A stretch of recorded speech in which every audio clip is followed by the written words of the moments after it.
The coronavirus is the biggest threat this country has faced for decades. COVID-19 can be characterized as a pandemic. Today, I am officially declaring a national emergency. আমার যেমন তো প্রতিরোধ ক্ষমতা আল্লাহ যেমন দিয়েছে, কিন্তু আমার বয়স 90 বছর বয়স। আমি আমার মার জন্য আল্লাহর কাছে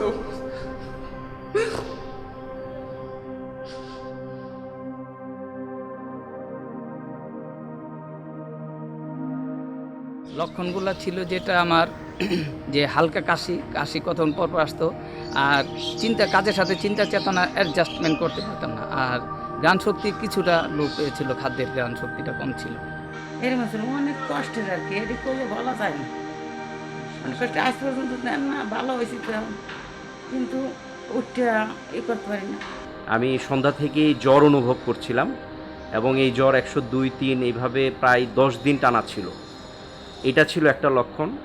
দ্বিতীয় লক্ষণ ছিল আমার কাশি ছিল প্রচণ্ড রকম, কাশির পাশাপাশি শ্বাসকষ্ট দেখা দিয়েছিল, কাশতে কাশতে বমির উপদ্রব হতো।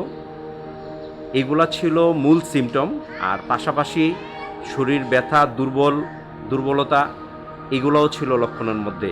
ভয়াবহতা মানে ভীতি কাজ করছিল, কিন্তু খাকসার ভীত হই নাই। খাকসার প্রথম জামাতির মাধ্যমে আমাদের মুরব্বী সাহেবের মাধ্যমে কেন্দ্রে অবহিত করি, কেন্দ্র থেকে দ্রুত রেসপন্স আসে। এবং তখন এমন অবস্থা ছিল যেমন কোভিড-19 রোগী অর্থাৎ করোনা রোগী যেন না জানি কি। আল্লাহ তাআলা আমাদেরকে মহামারীর দোয়া শিখিয়েছেন, আল্লাহুম্মা ইন্নী আউযু বিকা মিনাল বারসি ওয়াল জুনুনি ওয়াল জুজামি ওয়া মিন সাইয়্যিল আসকাম। তো এই দোয়া সর্বদা ভিতরে আসছিল এবং পাশাপাশি বিশ্বাস ছিল এবং মানসিক যে অবস্থা ছিল সেটা ছিল যে হুজুরের কাছে আমাকে এখনই দোয়ার জন্য জানাতে হবে। আমি মানসিকভাবে কোনোভাবে বিধ্বস্ত হই নাই, কারণ আমার একটা আল্লাহ তাআলার রহমত আছে, যে এটা যেহেতু আল্লাহ তাআলার তরফ থেকে আসছে, এটা আমার আল্লাহ আমার রক্ষা করবো। আর আমার যেভাবে আমার হুজুরের নির্দেশনা আছে যে এইভাবে ওষুধ খাইতে, হোমিওপ্যাথিক ওষুধ দিছেও, এইভাবে খাইয়ে গেছি আর ওইভাবে চলছি। আক্রান্ত হওয়ার পরও আমাদের ভয়ের কোনো কারণ নেই, এটা স্বাভাবিক অন্য অনেকগুলো রোগের মতোই একটা রোগ, এবং এই রোগ থেকে ইনশাআল্লাহ আমরা নিয়মকানুন এবং দোয়ার মাধ্যমে আমরা সবাই মুক্ত হতে পারব। এই সাহস মনের মধ্যে সবসময় রাখতে হবে, কোনো সময় সাহস হারা হলে হবে না। তো আমি মনে করি যে আমাদের সবচেয়ে বড় নিয়ামত যেটা হুজুরের দোয়া এবং হুজুরের দাওয়া, আমি মনে করি দোয়ার সাথে দাওয়া ছিল, এই জন্য আমি এটা কোনো এফেক্ট হয়নি আমার, যে আমি করোনা আক্রান্ত ইনশাআল্লাহ মতে আমি এইভাবে বলিষ্ঠভাবে চলেছি। আমরা জামাত থেকে শোনার পরে তারা নানান দিকে থেকে আমার জন্য ওষুধ নিয়ে আসছে, হোমিওপ্যাথিক ওষুধ। হুজুরের কাছে দোয়া জানার পর হুজুর ওষুধ কীভাবে কী করতে হয় এগুলা জামাতের মাধ্যমে আমি পাইছি। ওই সময় রাত্র 10টা সাড়ে 10টা বাজে মিরপুর থেকে খোদ্দামুল্লাহ আমাদের টিম এসে আমাকে ওষুধ দিয়ে যায়। আমি তাদের প্রতি কৃতজ্ঞ। আমি আমাদের মুসলিম জামাত ইমাম সাল্লামের জামাতে আসে বিদায় আমি মনে করি এই সেবাটা আমি পেয়েছি।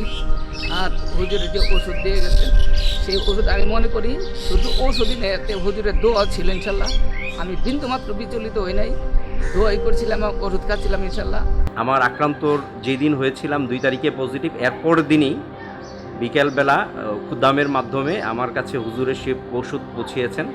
আলহামদুলিল্লাহ, হুজুরের সেই ঔষধ পাওয়ার সাথে সাথেই হুজুরের এই ঔষধ আমি কন্টিনিউ নিয়ম মাফিক আমি আল্লাহর ফজলে এটা সেবন করেছি, এবং এর মাধ্যমেই আমি মনে করি যে সুস্থতা আমার পুরোপুরি চলে এসেছে, মানসিকভাবে এবং দৈহিকভাবে উভয়টাই। কোরআন খতম ইতিপূর্বে দিতে পারি না, যেহেতু ভাষায় ছিলাম, যার জন্য আগে নিয়ত করেছিলাম। তো আল্লাহ তাআলা নিয়ত এভাবে পূরণ করেছেন যে আমি অন্যান্য দোয়া নফল ইবাদতের পাশাপাশি কোরআন খতম দিতে পারছি ইনশাআল্লাহ আল্লাহর মতে কোভিড-19 আক্রান্ত হওয়ার ফলে।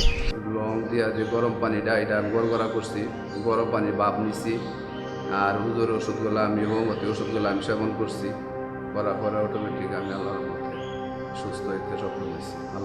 আল্লাহ করাইছি। লবঙ্গ, এলাচ, তারপর হচ্ছে দারচিনি, তারপর হচ্ছে তেজপাতা, তারপর হচ্ছে আপনার জ্যৈষ্ঠ মধু যদি পাওয়া যায়, কালো জিরা, লেবুর রস, তারপর রসুন, এইগুলো সব একসাথে করে গরম ভাপ নেয়া এবং পাশাপাশি ওইটাকে চা পাতার মধ্যে একটু দিয়ে 3-4 বার যতবার খাওয়া যায় এটা খাওয়া, আর পাশাপাশি হচ্ছে আপনার গরম পানির ভাপ নেওয়া দিনে 4 বার যদি পারা যায়। খাওয়া দাওয়ার মাঝে হুজুর যে টোটকা ওষুধ দিয়েছিলেন সেটা আমি আন্তরিকতার সাথে খেয়েছি, যেমন মধু দিয়ে গোলমরিচের ফাঁকি আর আদা কুচি এগুলো, তারপর অলিভ অয়েল তেল, সাথে হলুদের গুঁড়ো 1 চামচের 3 ভাগের 1 ভাগ, এগুলো নিয়মিত খেয়েছি ইনশাল্লাহ। সদকা এবং দান খয়রাত আমাদের অনেক বিপদ আপদ কাটিয়ে দেয়। তো এই জন্য আমি আমার পক্ষ থেকে চেষ্টা করেছি যে করোনাতে আক্রান্ত হওয়ার পর সদকা দেওয়ার জন্য। हुकूमती हदायत पर अमल करें। बड़ी उम्र के लोग, बीमार लोग, ऐसी बीमारियों में मुब्तला लोग जिनका क़ुव्वत मुदाफ़त जिस्म की कम हो जाती है, उनको बहुत ज़्यादा एहतियात करने की ज़रूरत है। बड़ी उम्र के लोग घरों से कम निकलें, और यही हुकूमत का ऐलान भी है। सवाए इसके कि बहुत अच्छी सेहत हो, अमूमन घर में रहना चाहिए।